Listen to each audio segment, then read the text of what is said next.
Mga igsoon, mga anak sa Dios. Nay mga iladong motels kaniadto sa Manila nga gitawag og Anito. Sikat kayo ni nga chain of motels kaniadto. Sigon sa usa ka interview sa Anito owner nga si Wyden King, kada adlaw daw labaw sa 2 ka milyon ka pesos ang musulod sa ilang negosyo sa una.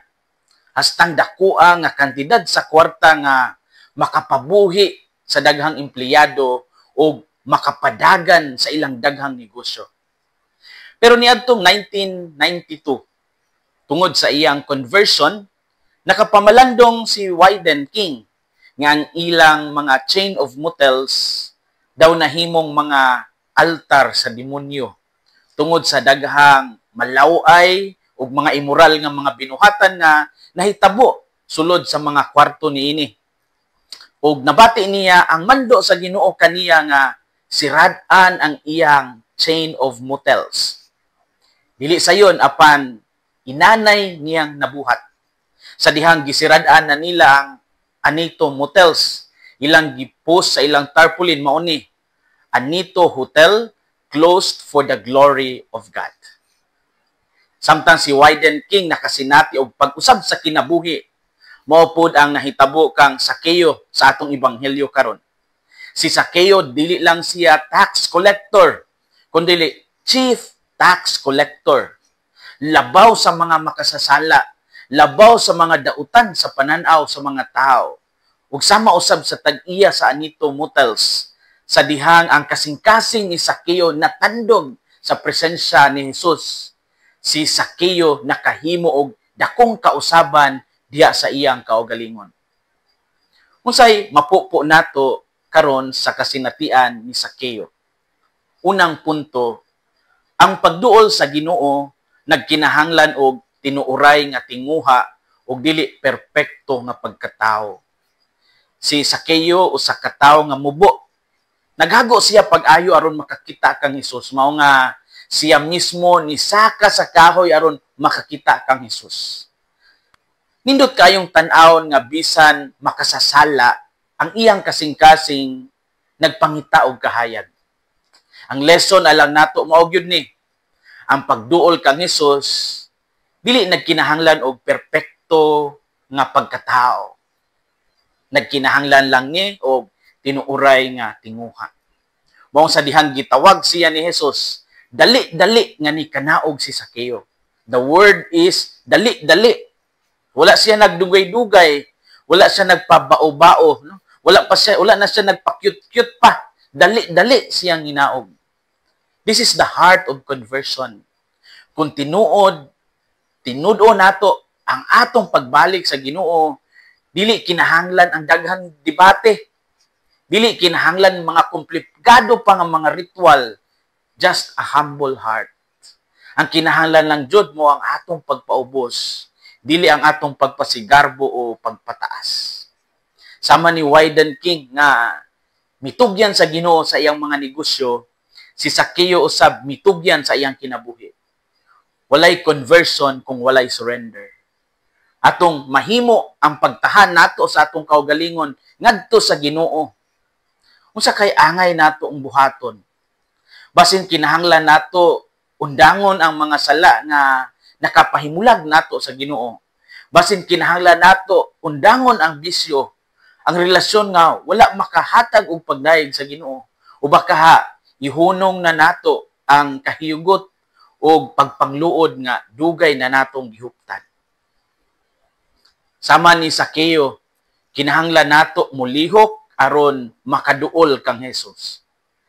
Ang pagduol sa Ginoo nagkinahanglan og tinuoray nga tinguha, dili perpekto nga pagkatao.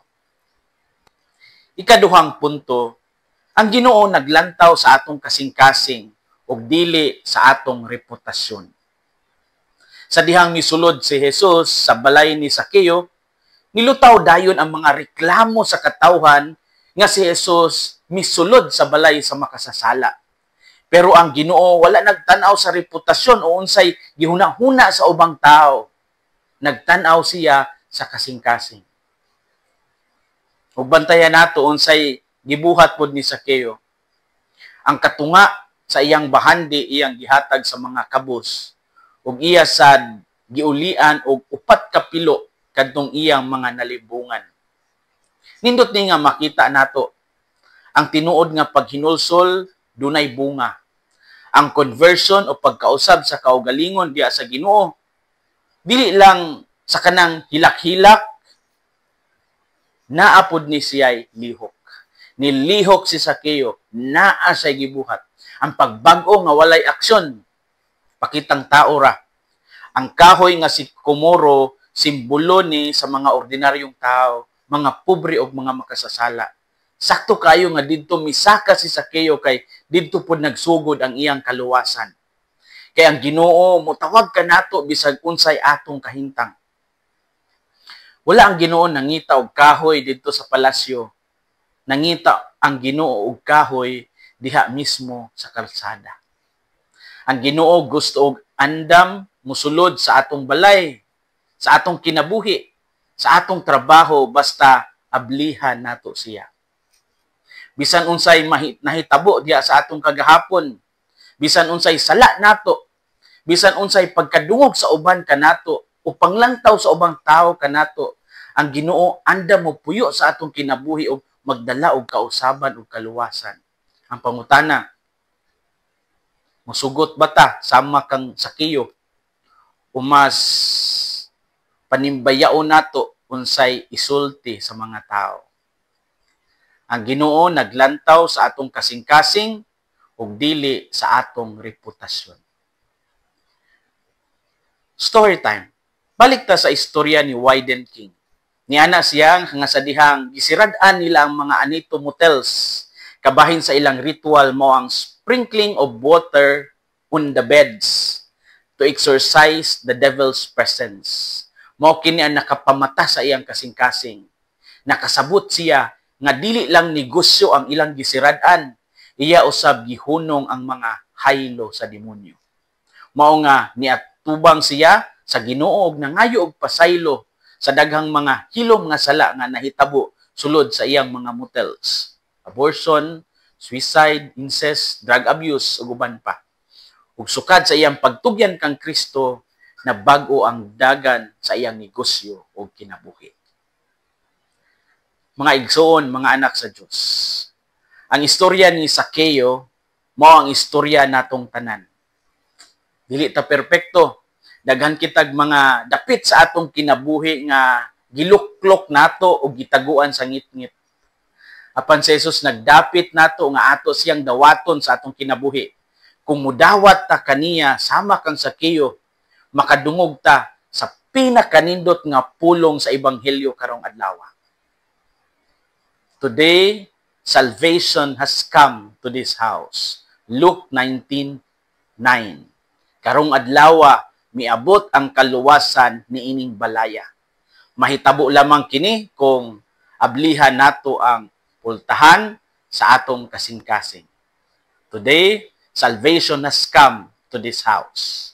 Karong adlaw miabot ang kaluwasan niining balaya. Hinaot nga ang kasing-kasing ni Kristo maghari sa atong mga kasing-kasing. Kini si Father Felmar Castrodes, Fiel SVD, ang inyong magsisibya sa maayong balita. Gikan dinhi sa Radio Veritas Asia, hinumdumi ang kinabuhing Kristiyano, kinabuhi sa pagserbisyo.